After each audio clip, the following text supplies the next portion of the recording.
ওগো আমাদের বাড়ির যে হাঁসটা ছিল সেটা মারা গেছে। আরে পাগলি, হাঁস মারা গেছে তো কাঁদার কি আছে? তুমি যাও ওটাকে রান্না করে নিয়ে যাও। হ্যাঁ রান্না করবো নাকি? হ্যাঁ রান্না করবো যাও, সেটাকে এত কষ্ট করে পালছি বেকার যাবে নাকি? রান্না করবো যাও, আমি তোমার শ্বশুরকে নিয়ে যাই ভাত খাবো। আচ্ছা আচ্ছা ঠিক আছে।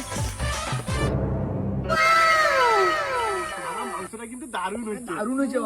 হ্যাপি হয়েছে, সব বৌমার হাতের কামাল।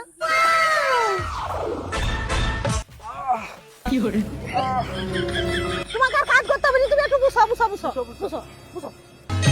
ওগো আমাদের বাড়ির পোষা বিড়ালটা মারা গেছে। আরে বিড়াল মারা গেছে তো কাঁদার কি আছে? তুমি যাও ওটাকে রান্না করবো যাও। কি বিড়ালকে রান্না করবো নাকি? হ্যাঁ রান্না করবো যাও, তোমার শ্বশুর কি কান্না নাকি? তোমার শ্বশুর অসুস্থ হয়েছে, ভাত খাবে যাও। আচ্ছা আচ্ছা ঠিক আছে আমি যাচ্ছি। মাংসটা কিন্তু ভালোই হচ্ছে। হ্যাঁ ঠিক কইছিস। এই যে তুমি একটু লও। তুই আর খাই না, কটা তোর বাবাকে দে, তোর বাবা অসুস্থ। তোমরা চলে আসছো, চলো খাবে চলো, আজকে মাংস রান্না হয়েছে। আজকেও কিন্তু মাংসটা ভালো হয়েছে। হ্যাঁ ঠিক কইছিস, ভালো। তুমি একটা লও। না না না না না আরে বৌমা, তোমার শ্বশুর জানি শুয়েছিল, খাই গেল, তোমার শ্বশুরকে একটা মাংস দেবো বলে। এটা শ্বশুরেরই মাংস। কেন তোমরা সেদিন বললে না যে কোনো কিছু যদি মারা যায় তোমাদের বলার দরকার নেই, রান্না করে রাখবো তোমরা খেয়ে নেবে? শ্বশুর মশাই তো আজ সকালেই মারা গেছে, তাই আমি রান্না করে রেখে দিয়েছি।